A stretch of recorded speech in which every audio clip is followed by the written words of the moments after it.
Olha, com o aumento da expectativa de vida da população, cada vez mais são comuns casos de osteoporose. E é sempre importante detectar o quanto antes a doença. Para saber mais sobre diagnóstico da osteoporose, a gente vai acompanhar agora uma entrevista conduzida pelo repórter Tarek Cardoso com a médica especialista doutora Jaqueline Barros. Vamos ver?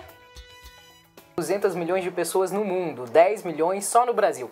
Segundo dados de um estudo, o custo anual com a doença em nosso país é de 1,2 bilhões de reais. Por isso, o cuidado de prevenção são muito importantes. E é sobre isso que nós vamos conversar agora com a doutora Jaqueline Barros Lopes. Ela é especialista em reumatologia. Olá, doutora. O que é a osteoporose e quais são as causas dessa doença? A osteoporose é uma doença caracterizada pela perda de massa óssea e, consequentemente, a predisposição para fraturas. Ou seja, às vezes uma fratura de costela, quando você, pelo ato de tossir ou espirrar, uma fratura de punho, que é por queda de própria altura, então você escorregou, foi apoiar a mão no chão e acabou quebrando o punho. Ou elas têm fraturas espontâneas também, como as fraturas vertebrais, que levam à diminuição da qualidade de vida. Doutora, o que é a densitometria óssea? A densitometria óssea é um exame realizado para avaliar a massa óssea e, consequentemente, a gente verificar se a pessoa tem ou não osteoporose. É um exame que você, no resultado, você vê a gramas por centímetro quadrado, ou seja, quanto de osso você tem dentro daquela área. E na precaução dessas doenças, no cuidado, existem exames que podem ser feitos e como é esse exame? Então, o primeiro exame que a gente indica quando você pensa em osteoporose é realmente a densitometria óssea. A partir da densitometria óssea, eu vou poder avaliar se você está com uma massa óssea normal, se você está com uma baixa massa óssea para a idade, ou seja, comparando com indivíduos da mesma idade que você. Se você tem uma massa óssea abaixo do que a gente esperaria, que antigamente a gente chamava esse estado de osteopenia, porque penia, o termo penia significa menos, né? Então menos osso, ou se você já tem a osteoporose, que é a caracterização de que o que seria essa osteoporose. Quando foi desenvolvido o exame de densitometria óssea, avaliou-se primeiro pessoas adultos normais. E aí eles tiraram uma média do que seria normal para aquela idade, baseado no se as pessoas tinham ou não fratura. E aí, a partir desse banco de dados, a partir dessa média, eles verificaram quando que as fraturas eram mais ocorrentes e quando que a gente precisava se preocupar com a osteoporose. Então, é por isso que quando a gente olha o exame de densitometria óssea, vem lá, T-score, que é esse termo que é baseado na média da população normal. Então, se você tiver menos 2,5 de desvio padrão abaixo desse valor, a gente já caracteriza que você tem osteoporose. Esse exame, ele é um exame indicado para todo mundo? Não, é um exame que é indicado para todas as mulheres e homens com mais de 70 anos ou antes dessa idade, se você tiver alguma condição que sugira o enfraquecimento dos ossos e a osteoporose. A senhora entrou até numa pergunta que eu queria fazer agora e reforçar, né? Existem grupos mais propensos à doença? Isso, existem grupos mais propensos à doença. É claro que a doença ela tem uma característica genética, né? Então, assim, se você teve uma história familiar de primeiro grau, pai e mãe, com fratura de quadril, com fratura vertebral ou mesmo osteoporose, você tem uma tendência maior de ter. É sabido que é mais comum em mulheres, é mais comum em pessoas da raça branca, é mais comum em mulheres por conta da menopausa, na pós-menopausa. Então, a perda dos hormônios, a queda dos hormônios na menopausa, ela implica em que você tenha uma perda de massa óssea muito acentuada. Tá? Pessoas que fumam, o tabagismo está muito associado ao desenvolvimento da osteoporose, tanto homem como mulher. Alcoolismo também está muito relacionado à perda de massa óssea. e o uso de algumas medicações de uso crônico. Então, o corticoide, por exemplo, se você usa mais que 5 miligramas por dia por mais que 3 meses, você já começa a entrar no grupo de risco para osteoporose. Doutora, antes de fazer o exame, existem alguns sinais que podem dar indícios de que a pessoa está desenvolvendo a doença? Então, excelente pergunta. Um dos primeiros sinais que a gente indica que possa estar ocorrendo osteoporose foi, como eu falei no início, as fraturas por fragilidade, que são fraturas por trauma mínimo ou queda de trauma mínimo, por exemplo, você cair da própria altura. Então, a fratura de punho, quando por queda de própria altura, ela é muito característica de que você está tendo um problema de fragilidade óssea, consequentemente osteoporose. Uma outra coisa que a gente tem que pensar é em relação à perda de altura. É sabido que nós ganhamos osso até os 25 anos de idade. E a gente tem uma certa perda de altura natural por conta da desidratação dos discos vertebrais, mas essa perda de altura não é tão acentuada. Então, já se sabe que se você tem uma perda de altura maior que 4 centímetros em relação à sua altura aos 25 anos de idade, para mulheres, ou uma perda de altura maior que 6 centímetros aos 25 anos de idade para os homens, você tem que investigar a fratura vertebral e, consequentemente, osteoporose. Então, um outro exame que a gente costuma pedir também, além da densitometria, é sempre o raio-x de coluna vertebral, porque a fratura vertebral ela pode ser assintomática. A vértebra vai se achatando e a pessoa só vai perceber quando ela já tem uma perda de altura acentuada. E doutora, os atletas, eles chegam a ter uma propensão maior, né, por terem desenvolvido em toda a sua vida atividades com peso ou alguma coisa nesse sentido?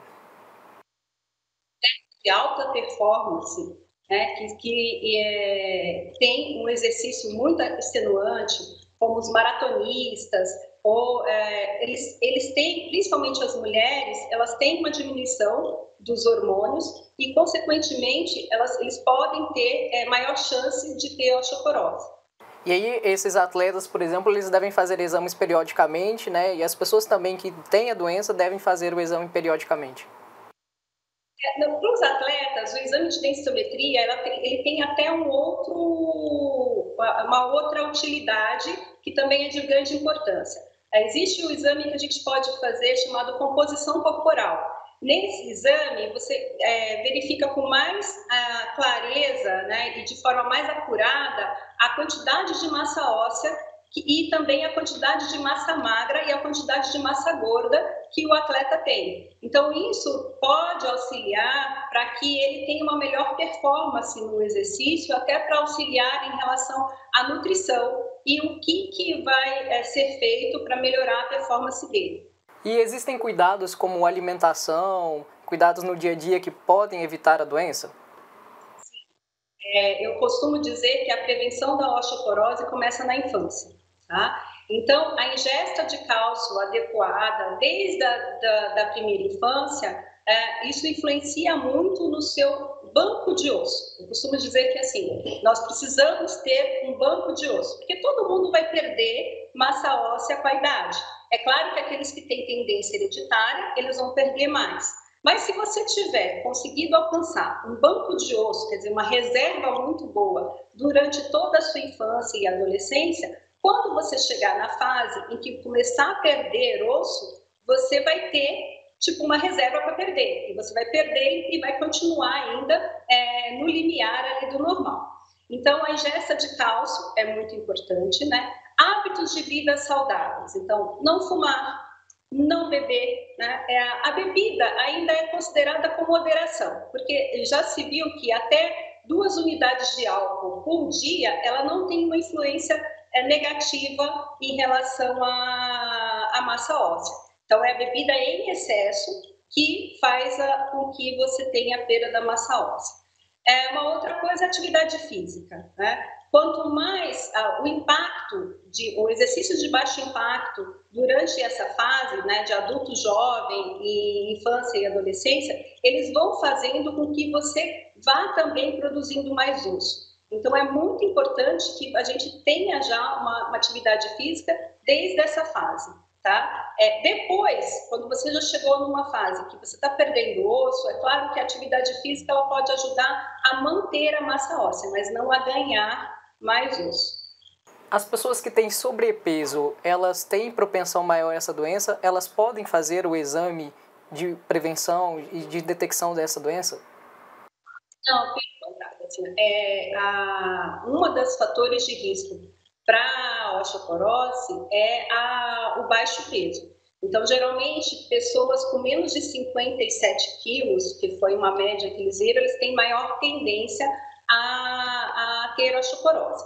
É claro que a tendência hereditária, daí é uma coisa que sobrepõe ao peso. Então, a gente tem pessoas com sobrepeso e com obesidade que desenvolvem osteoporose, mas é menos comum. E aí elas entram no critério de avaliação pela densitometria daqueles que eu já falei. Então, se elas têm alguma fragilidade óssea, algum indício de fragilidade óssea, como fratura por fragilidade, ou se ela já tem outros fatores de risco, tipo um tabagista, mulher na pós-menopausa, a gente vai fazer pelo menos uma avaliação pela densitometria óssea. Doutora, e existem outras doenças que podem levar à osteoporose? Olha, a osteoporose, existe a osteoporose primária, em que a gente não encontra nenhum outro fator que esteja causando a osteoporose. Então, é uma osteoporose ou por fator genético, né, ou por algum hábito, como o tabagismo, que levou à osteoporose. Mas sempre que a gente encontra um indivíduo com osteoporose, a gente faz alguns exames para verificar se não tem outras doenças causando osteoporose. Que doenças seriam essas? Hiperparatireoidismo, que é uma função exacerbada da glândula paratireoide, que produz um hormônio chamado PTH. Hipertireoidismo também, a função exacerbada da glândula tireoide. Outras, assim, a gente tem que sempre pesquisar também mieloma múltiplo, porque, principalmente o paciente idoso, né, eles podem ter mais risco de fazer um mieloma múltiplo, que é um tipo de câncer do osso, e que pode, num exame de densitometria, achar que é só osteoporose, na verdade a gente precisa investigar. Certo, doutora, e existe um tratamento para as pessoas que têm osteoporose? Ele vai depender de vários fatores, né? Então, uma vez que a gente tem um paciente com osteoporose, uma das coisas que a gente vai avaliar primeiro é o grau dessa osteoporose e se a pessoa tem uma tendência tem a osteoporose porque ela forma menos osso ou se ela tem osteoporose porque ela perde mais osso. Então, hoje em dia, as medicações elas são divididas em medicações que são formadoras de osso e medicações que são antirreabsortivas, quer dizer, que evitam a perda de massa óssea, que evitam que a célula, o osteoclasto, né, aumente a perda de massa óssea. Então, a primeira coisa é a gente avaliar isso, tá? Uma vez que a gente decidiu, optou por um antirreabsortivo, hoje em dia, também existe uma gama de medicações que podem ser utilizadas. Antigamente, a gente tinha só o alendronato, né? E hoje em dia, nós temos muitos outros bifosfonatos que facilitam num tratamento individualizado. Então, a gente tem medicação que é dada uma vez por semana, em jejum, a gente tem medicação que é dada uma vez por mês, a gente tem medicação que é dada semestral, e a gente tem medicação que é anual. Então, a escolha por um ou outro tratamento vai depender de como é essa osteoporose e também vai ser uma decisão compartilhada com o paciente. Porque eu sempre falo que, assim, não adianta eu prescrever alguma coisa que você não vai tomar. Então, a gente precisa expor todas as opções e escolher dentro daquelas opções para aquele paciente qual é o melhor tratamento.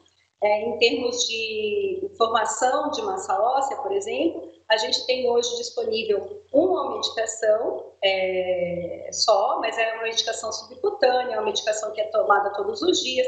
Então, depende muito do perfil do paciente porque ela também tem um custo mais elevado, se vai valer a pena ou não usar essa medicação. Além dos medicamentos, o tratamento também ele envolve mudanças no hábito de vida. Então, assim, parar o tabagismo, se fuma, diminuir ou parar o etilismo, né? Atividade física. Aí, atividade física, a gente tem que lembrar que tem que ser uma atividade direcionada, porque dependendo da osteoporose, existem exercícios que são contraindicados. Então, paciente com osteoporose de coluna, por exemplo, é contraindicado fazer exercício de rotação da coluna. A alimentação também é muito importante, a ingesta de cálcio. Então, a gente vai, de acordo com a dieta, a gente vai poder verificar isso. Então, geralmente, a gente faz um cálculo para a quantidade de cálcio adequada, e se o paciente não tem uma quantidade de ingesta adequada, ou por algum motivo não pode tomar leite ou derivados de leite, a gente ainda indica a suplementação de cálcio. Uma outra coisa é a vitamina D, né? Então, ter valores séricos de vitamina D adequado, e aí, se precisar, a gente suplementa a vitamina D para que ele tenha um tratamento mais global. Doutora, muito obrigado pela participação da senhora. Agradeço o convite. Obrigada. E para vocês, né, que estão acompanhando, fica a dica. Uma boa alimentação, esporte, atividade física faz também a diferença na prevenção da osteoporose. Ótima entrevista.